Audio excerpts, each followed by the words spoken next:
Hello everyone, and welcome to the first video for World History for the 2021 to 2022 school year. Now hopefully I don't have to make a whole lot of these. I hope that we are back in the classroom real soon, and we can have class as we do normally, face to face, but given the current situation, we just have to make the best of it. So I know a lot of you were very upset whenever we learned we had to go back on remote, so I promise, just stick with me. We will do our best to get through this. Okay? So let's get started. So what we've been talking about in world history has been the Paleolithic and Neolithic ages. Now, to refresh your memory, those are the ages where there was, cavemen. Before civilization, and what we're going to talk about today is, well, as you can see on the screen here, civilization begins. So we're finally going to get to see humans kind of coming together, forming these cities and communities, and to form civilizations. The first cities and civilizations. The Neolithic Revolution led to the rise of civilization. A civilization is an advanced stage of human society marked by a well-organized government and high levels of culture, science, and industry. At different times in different parts of the world, food surpluses allowed some Neolithic villages to grow into cities, the central feature of civilization. So you can't have civilization without cities. That's one of the key parts. And in this lesson, we're going to look at what makes up, technically, what is a civilization? Well, we're going to look into that.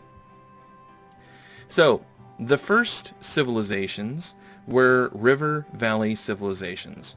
Now, what is a river valley civilization? Well, the world's earliest civilizations developed independently in 4 river valleys.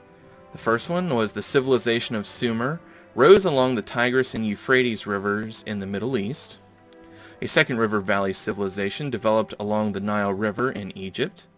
The Indus River Valley in present-day Pakistan was home to the Indus Valley Civilization, and a fourth river valley civilization, the Shang, emerged among the Huang, or Yellow River, in China. So there were multiple river valley civilizations that developed, and as it says here, they developed independently.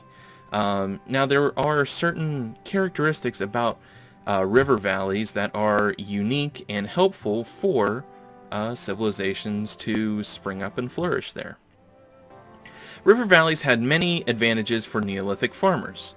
The soil was fertile, water supply for drinking and transportation, and wildlife at the water provided food. So it was a pretty ideal place to set up these early cities and civilizations. It had everything that the Neolithic farmers needed. And think back to whenever we were talking about agriculture and food surpluses in class.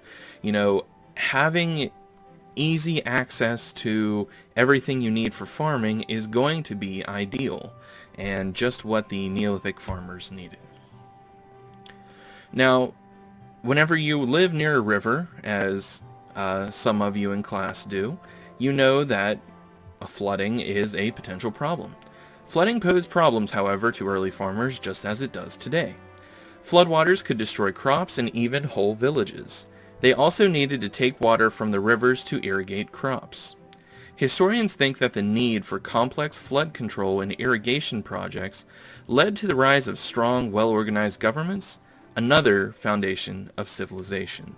So while as good as it was to be near these water sources and have easy access to water, water can give life and it can take it away.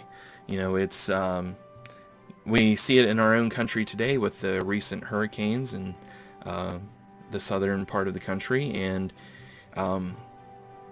just as having access to this water was very useful for the Neolithic farmers, it brought with it its own dangers. Civilizations in the Americas. Unlike the first civilizations in Asia and Africa, early civilizations in the Americas did not develop in river valleys. The earliest civilizations in the Western Hemisphere developed in Mexico and Central America. Home to the Olmec, Mayan, and Aztec civilizations, this region is sometimes called Mesoamerica. Mesoamerica is a term that refers to, as it says there, Mexico and Central America. That whole region is, it's an well, it's not like the name of the continent. Like, you're not going to look on a map and see where it says Mesoamerica, but that is what that region as a whole is referred to. Life away from cities. Away from the first cities, many people continue to hunt, gather food, or live in farming villages. On some less fertile lands or on sparse dry grasslands called steppes, nomadic herders tended cattle, sheep, goats, or other animals. Because the lands did not have abundant water or grass, these nomads had to keep moving to find new pastures. And there are current places in our world today where people still live by this lifestyle, where they herd these animals and just graze on pastures, and they have to keep moving. Okay, so here's a picture showing some farming in ancient Egypt. So, features that define civilization. What did the early civilizations that rose in different parts of the world have in common? While cities are the central feature of civilization, historians distinguish 7 other features found in most early civilizations. 1. A well-organized government. 2. Complex religions. 3. Job specialization. 4. Social classes. 5. Arts and architecture. 6. Public works. And 7. Writing. So, those are the 7 characteristics that make up civilizations. And that is where we will pick up in our next video. So, I want to thank everybody for watching. If you have any questions about anything in this video, you can leave it in a comment on this video. You can send me a message on Schoology, write me an email. If there's any way at all that I can be of help to you while we are remote, feel free to reach out to me, and I will do my best to help you out. So, I hope everybody has a great day, and I'll see you again real soon. Bye.